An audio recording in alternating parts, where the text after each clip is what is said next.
మానకొండూరులో BRS ఆధిపత్యానికి check పడినట్టేనా? ఈసారి car puncture కావడం ఖాయమేనా? కాంగ్రెస్ పార్టీ భారీ మెజార్టీతో విజయడంకా మోగించడం లాంఛనమేనా? హస్తం శ్రేణుల ఉత్సాహానికి కారణమేంటి? మానకొండూరు నియోజకవర్గం ముఖ చిత్రంపై సమగ్ర విశ్లేషణ. ప్రస్తుతం నేను మానకొండూరు అసెంబ్లీ నియోజకవర్గంలో ఉన్నాను. ఈసారి ఎన్నికలలో ఏ పార్టీ ప్రధానంగా పోటీ చేయబోతుంది, అభ్యర్థులు ఎవరు, అధికారం చేజిక్కించుకునేది ఎవరు, ముచ్చటగా మూడోసారి రసమై బాలకృష్ణ ఎమ్మెల్యేగా గెలుస్తారా లేక ఇతర పార్టీ నేతలకు అవకాశాలున్నాయా తెలుసుకునే ప్రయత్నం చేద్దాం.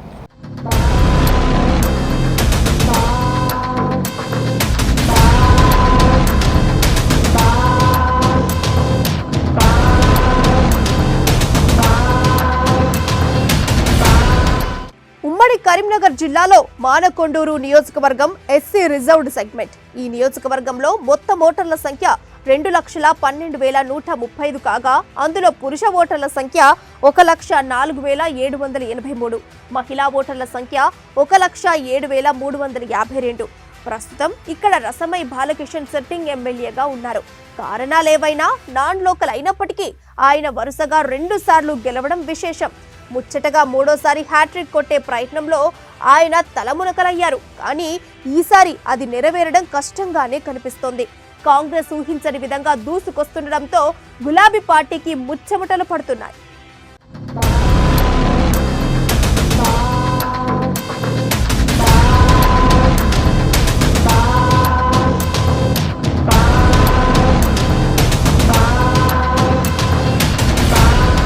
తెలంగాణ ఉద్యమ సమయంలో పనిచేసిన రసమై బాలకృష్ణ కాలికి గజ్జకట్టి చేతితో డప్పు పట్టి దరువేస్తూ ప్రజలంతా జై కొట్టారు. ఈ ప్రభావంతోనే 2014లో ఆయన ఈజీగా గెలిచారు. ఆయన స్థానికేతరుడు అయినప్పటికీ అప్పటి పింక్ హవాలో ఆయన ఈజీగా విజయం సాధించారు.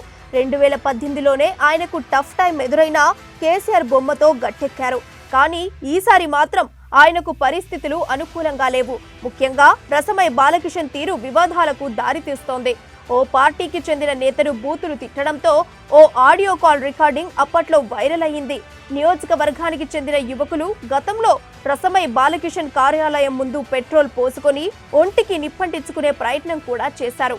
నియోజకవర్గంలో ఆయనపై ఆరోపణలు ఎక్కువయ్యాయి. తమ నియోజకవర్గం అభివృద్ధికి నోచుకోవట్లేదంటూ రసమైని పలుమార్లు పలు గ్రామాల ప్రజలు అడ్డుకునే ప్రయత్నం చేశారు.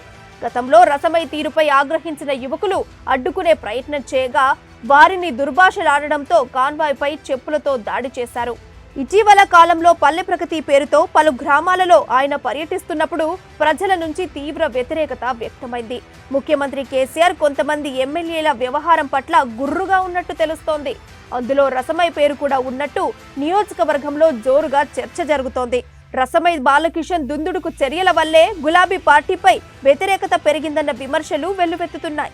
అంతేకాదు ఈసారి కొత్తగా రసమై నాన్ లోకల్ అన్న ప్రచారం నియోజకవర్గంలో ఎక్కువగా జరుగుతుండటంతో ఆయనకు తీవ్ర నష్టం జరిగే అవకాశాలు స్పష్టంగా కనిపిస్తోంది.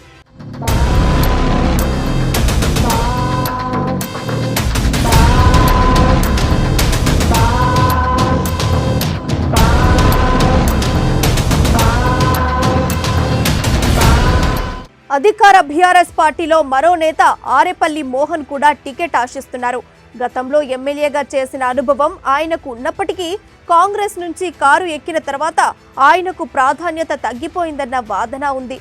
ప్రస్తుత పరిస్థితుల్లో తెలంగాణలో కాంగ్రెస్ చాప కింద నీరులా బలం పుంజుకుంటున్న తరుణంలో ఆరేపల్లి మోహన్ తిరిగి కాంగ్రెస్ వైపు చూస్తున్నారనే టాక్ వినిపిస్తోంది. ఒకవేళ అధికార బీఆర్ఎస్ పార్టీలో టికెట్ రాకపోతే తిరిగి ఆయన సొంత గుడికి చేరినా ఆశ్చర్యపోవాల్సిన అవసరం లేదన్న మాట బలంగా వినిపిస్తోంది.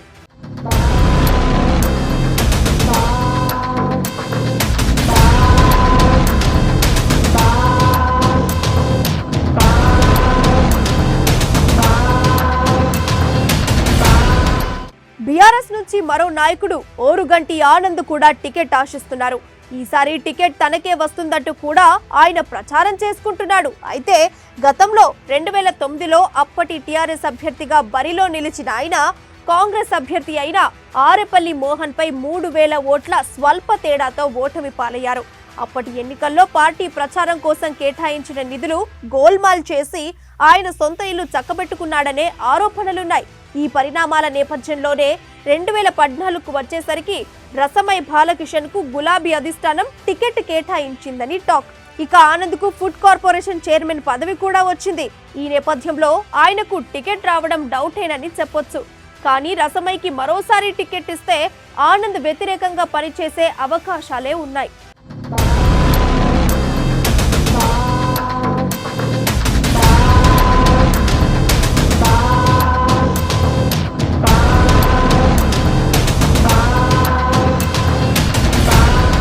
కాంగ్రెస్ పార్టీ విషయానికి వస్తే ప్రస్తుత అధికార బీఆర్ఎస్ కు ఆ పార్టీ ముచ్చెమటలు పట్టిస్తోంది.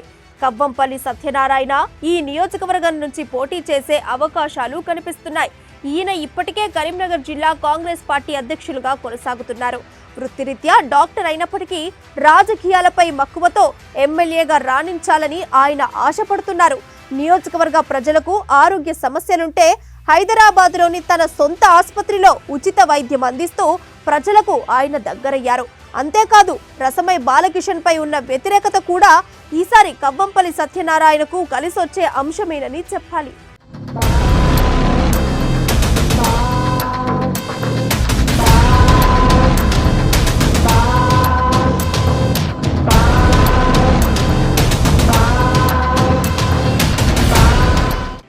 అన్నిటికీ మించి మానకొండూరు మొదటి నుంచి కాంగ్రెస్ బెల్టేనని చెబుతుంటారు. అసలే కాంగ్రెస్ బెల్ట్ అయిన ఈ నియోజకవర్గంలో ఈసారి ఆ పార్టీ బాగా పుంజుకుంది. పార్టీ కార్యక్రమాలు బాగా జరుగుతున్నాయి. రేవంత్ రెడ్డి ఒక్క పిలిపిస్తే చాలు క్యాడర్ కదం తొక్కుతున్నారు. దీంతో కాంగ్రెస్ గ్రాఫ్ బాగా పెరిగింది. ఊరూరా కాంగ్రెస్ క్యాడర్ జోష్ మీదున్నారు. ఈ నేపథ్యంలో కవ్వంపల్లి విజయ డంకా మోగిస్తారని హస్తం శ్రేణులు ధీమా వ్యక్తం చేస్తున్నాయి.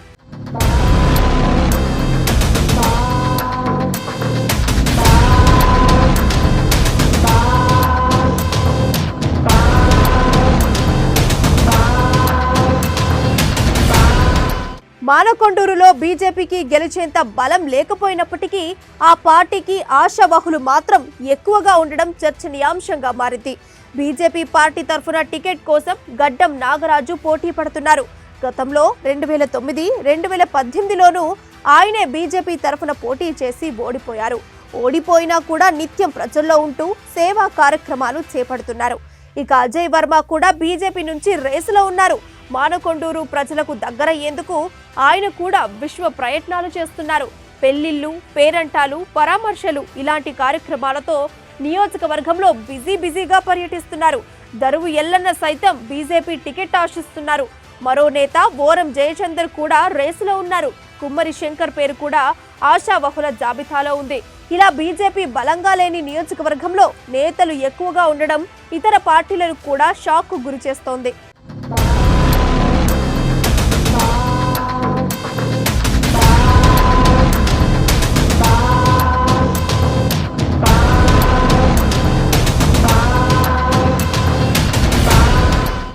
మానకొండూరులో పాగాకు బీఎస్పీ కూడా తన వంతు ప్రయత్నాలు చేస్తోంది. బీఎస్పీ తరఫున నిషాని రామచంద్రం పేరు వినిపిస్తోంది.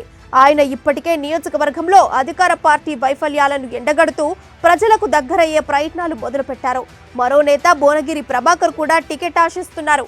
అయితే ఆ పార్టీకి ఎమ్మెల్యేగా గెలిచేంత బలం అయితే లేదనే మాట వినిపిస్తోంది.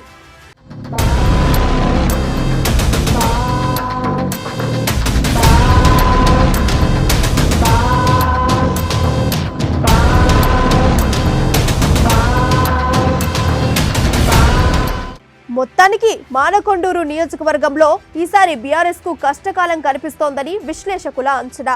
నాన్ లోకల్ ప్రచారం రసమైని భారీగా దెబ్బతీసే అవకాశం ఉందట.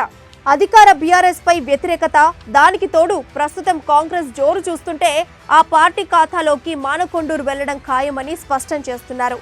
నియోజకవర్గంలోని జనంలోనూ ఇదే అభిప్రాయం వ్యక్తమవుతున్నట్లు టాక్.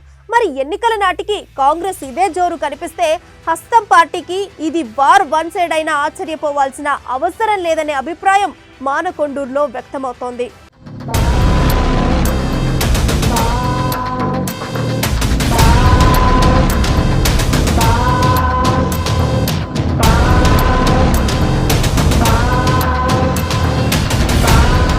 ప్రధాన పార్టీలైన బీఆర్ఎస్ కాంగ్రెస్ పార్టీ అభ్యర్థుల మధ్య ప్రధాన పోటీ కనబడనుంది. ఈ పోటీలో ఎవరు ఈసారి ఎమ్మెల్యేగా ప్రమాణ స్వీకారం చేయనున్నారో తెలుసుకోవాలంటే మరికొన్ని నెలలు వేచి చూడాల్సిందే. కెమెరా పర్సన్ అరుణ్తో శ్రీకాంత్, అమ్మా న్యూస్, మానకొండూరు నియోజకవర్గం నుంచి.